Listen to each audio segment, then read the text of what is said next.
Lo acaba de decir. Te es ocasión de caer. ¿Quién presentó ese concepto? Antes de los apóstoles, el Señor. El Señor lo presentó. Caer significa caer. ¿Quién puede caer? ¿El incrédulo cae? No, no cae. ¿De dónde va a caer si él no es salvo? El visitante, ¿de dónde va a caer? De ningún lado, porque el visitante es visitante, no es salvo.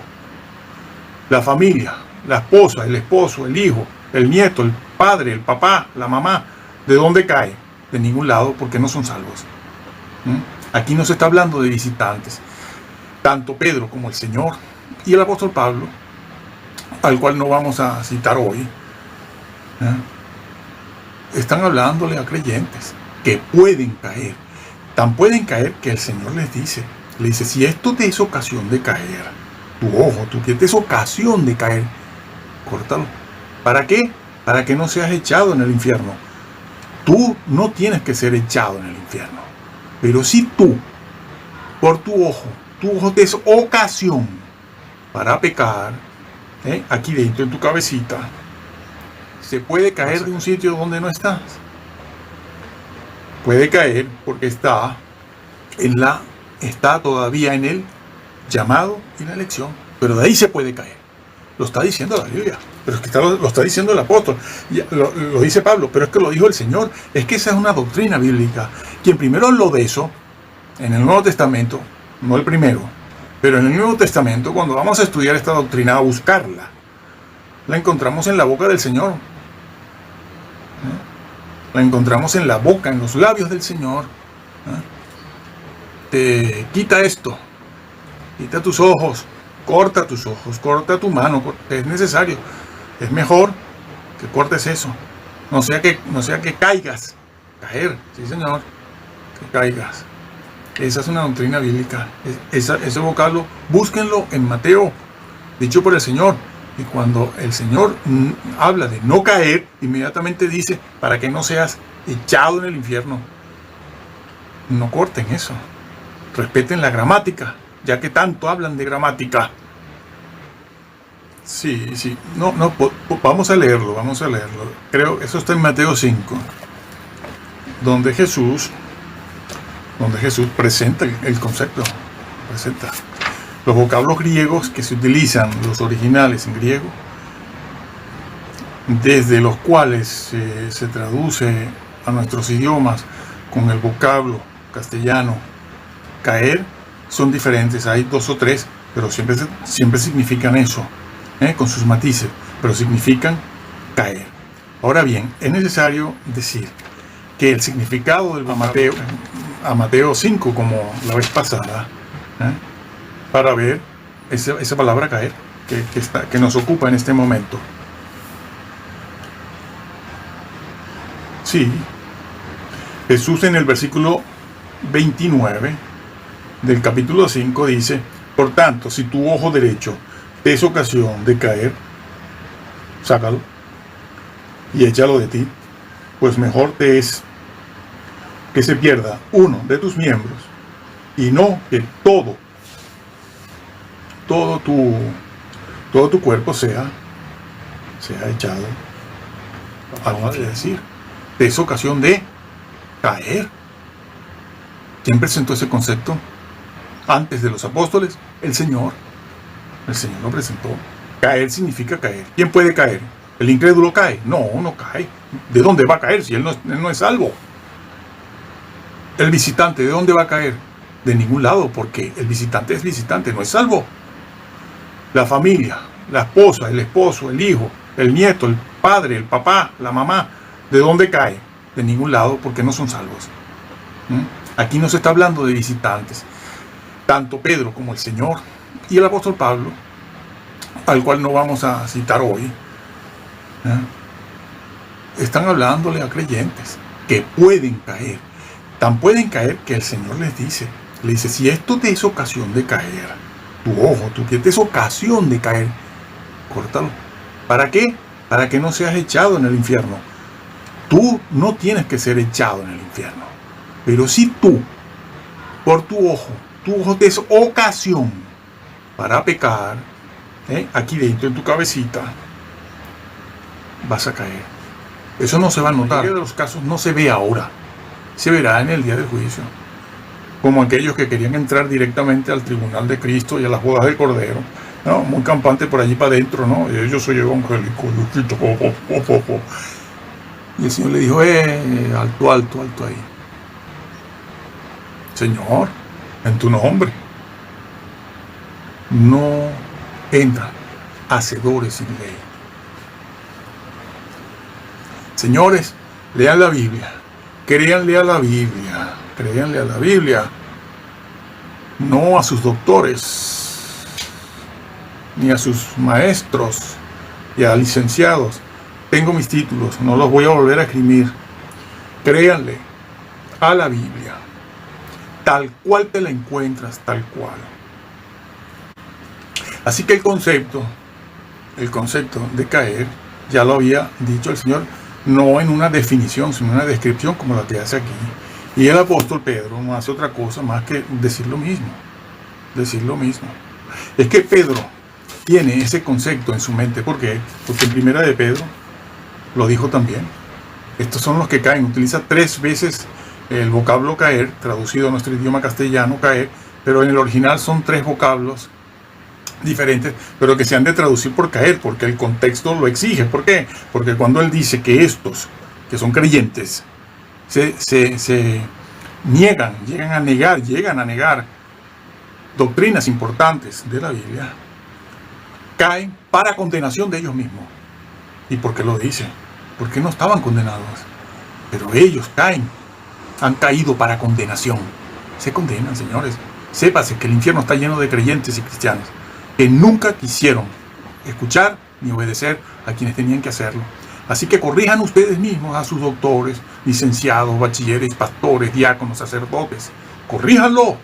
Pídanle que por favor prediquen la palabra de Dios y se dejen de todas estas modernas doctrinas heréticas que han entrado en la iglesia. Y cuidado con los mesiánicos, porque están condenados junto con el diablo por haber negado la deidad del Señor y haberlo convertido en un hombre divinizado, en un semidios, prácticamente.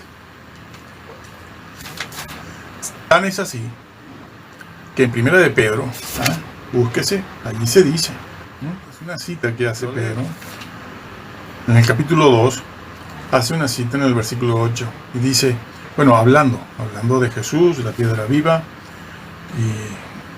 y este tema, ¿no?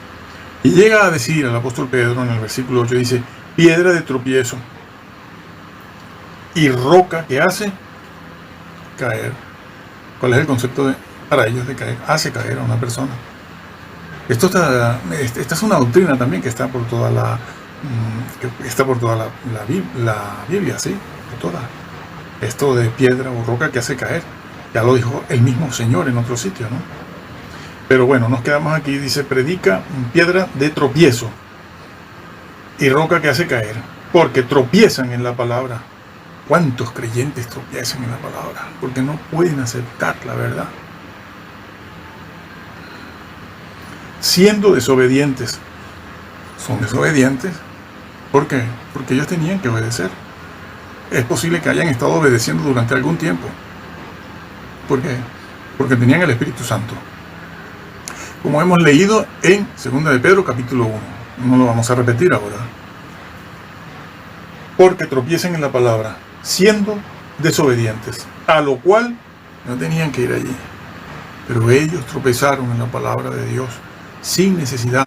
Como dice el mismo Evangelio de Lucas, el Señor, hablando Dios, dice que rechazaron los designios de Dios que Dios tenía para con ellos. Los rechazaron. ¿Cuál era el designio de Dios? La salvación.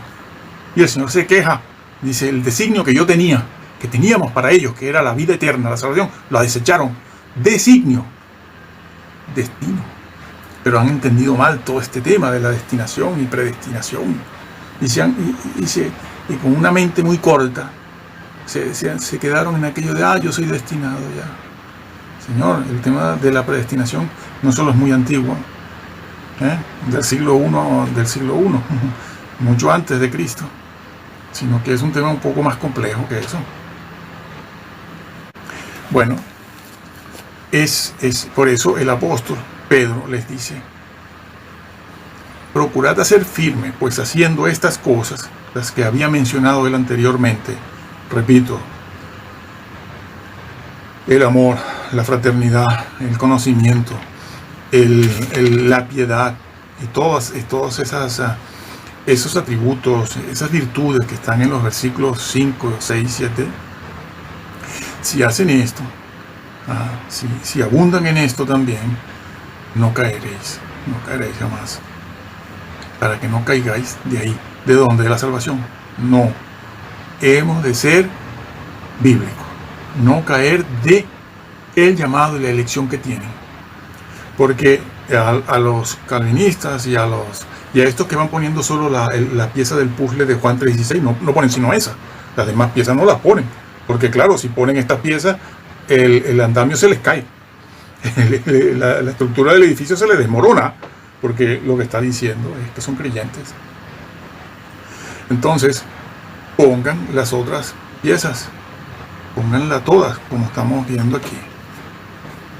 No caeréis jamás si hacen esto. Entonces, ¿de dónde no se cae?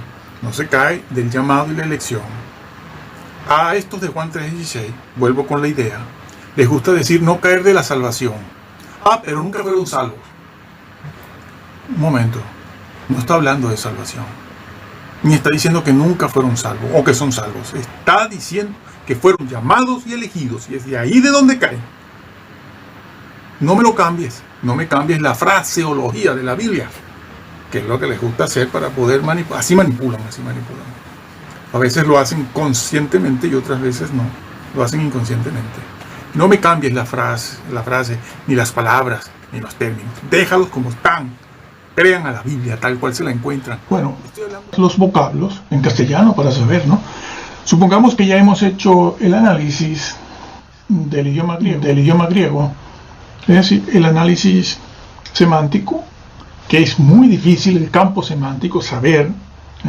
A veces se hace fácil y a veces se hace muy, muy difícil encontrar la palabra idónea que va en un sitio determinado, como por ejemplo Mateo 7:23.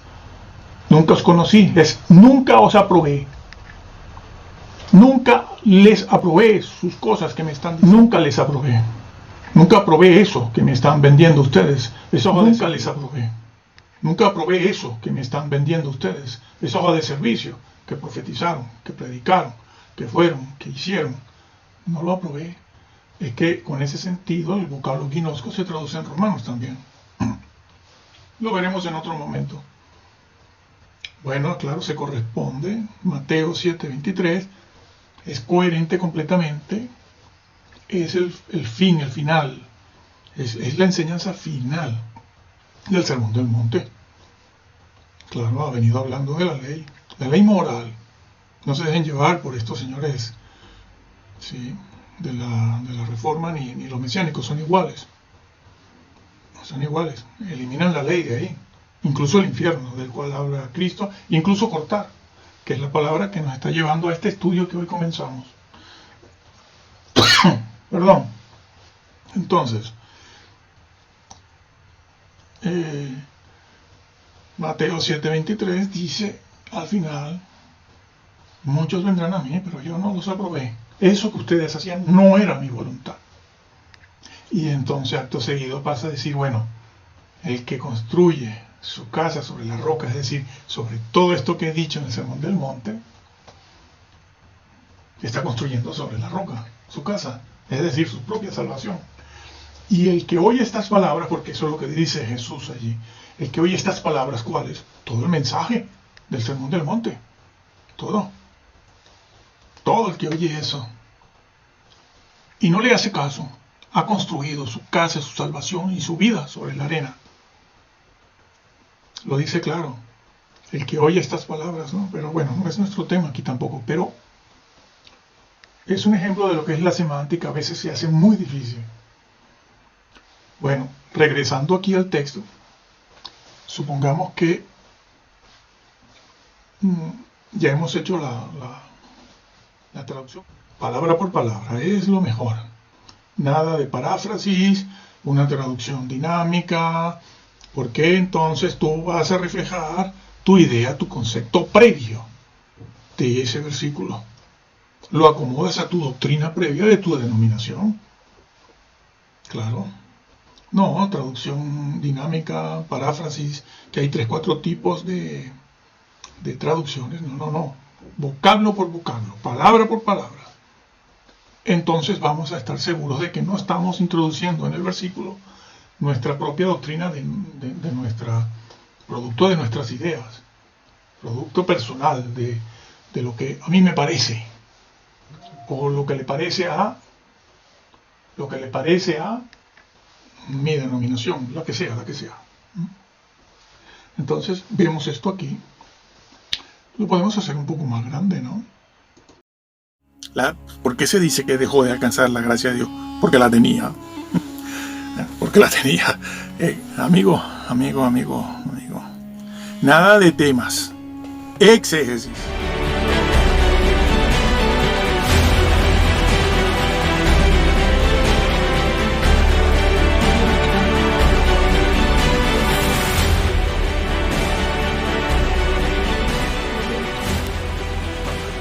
Es que esto mismo de permanecer fieles en medio de las pruebas también le fue dicho por Pablo a los hebreos.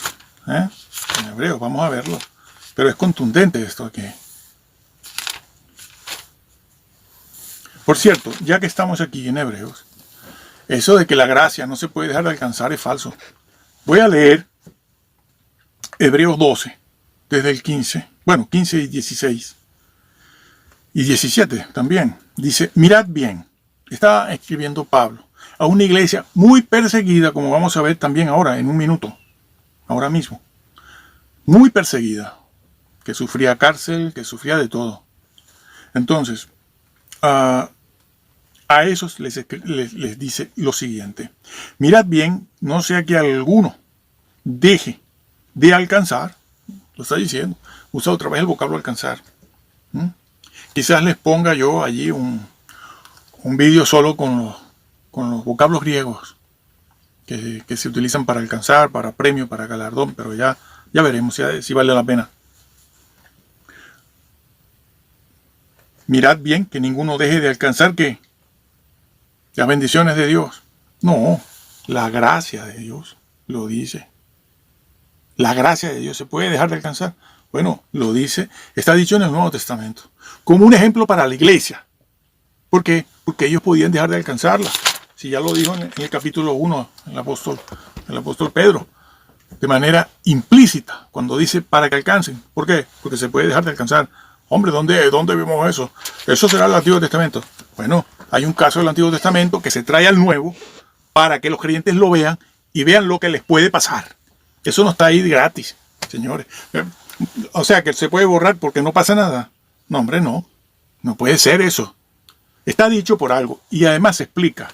Dice, no sé que alguno deje de alcanzar la gracia de Dios. La gracia de Dios se puede dejar de alcanzar. Si Pablo escribió este libro de Hebreos, que yo creo que sí, lo dijo él, pero es que él de todas maneras lo dice en Corintios también. Dice, no abuséis de la gracia. Y también dice otras cosas. Me quedo aquí.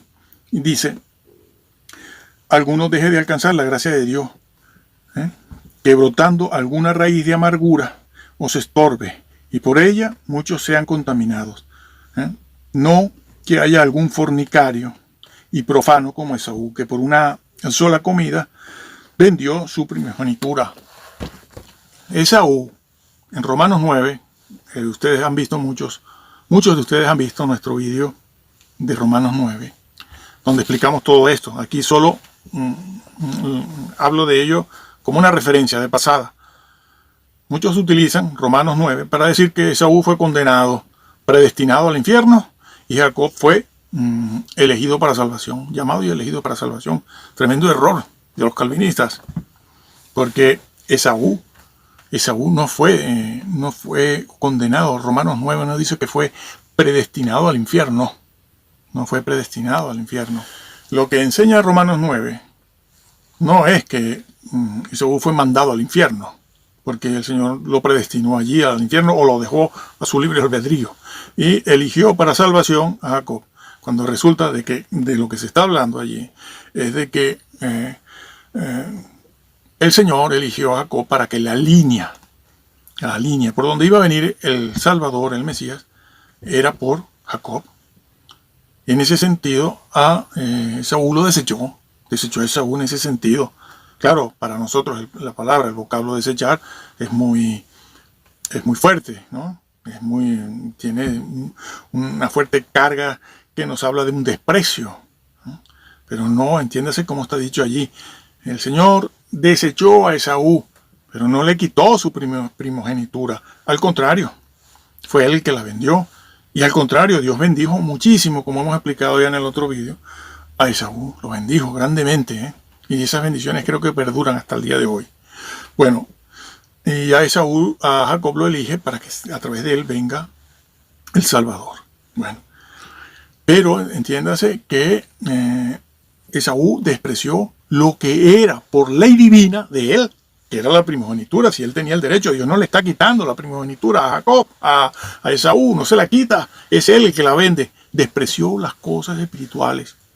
Y dice el versículo que cuando se dio cuenta, con el paso de la vida, procuró con lágrimas, dice el versículo, con lágrimas procuró y arrepentimiento recobrar lo que había vendido, que eran otras bendiciones.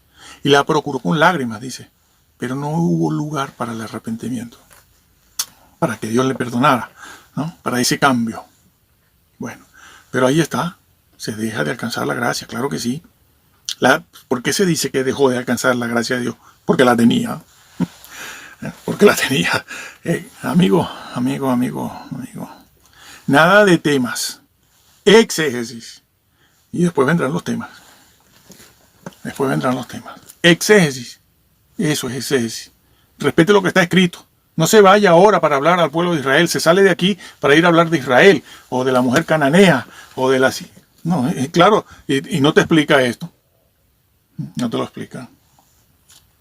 Bueno, pero allí en Hebreos, eso mismo, que está dicho en Hebreos 10, versículo 35, dice, hablándole a los hebreos, el apóstol les está escribiendo, ¿eh? Les está escribiendo y los está tratando de orientar, de animar, de dar una doctrina correcta para que ellos sepan y perseveren aquellos hebreos, ¿eh? Una iglesia formada por una mayoría de personas que eran hebreas, ¿eh? Y quizás muy pocos gentiles. Y nada menos que a ellos les dice, versículo 35, no perdáis vuestra confianza. Pero aquí confianza no es el vocablo pistis, ¿eh? Pero el vocablo que está aquí en griego se ha de traducir así, confianza, significa eso. Confianza. ¿Confianza en qué? En la promesa del Señor. Es confianza en la promesa del Señor. En lo que Él ha prometido. Es que lo va a decir. No es la promesa, yo te haré rico. Tranquilo. Vas a salir de las pruebas, ningún león te come. No vas a hacer que...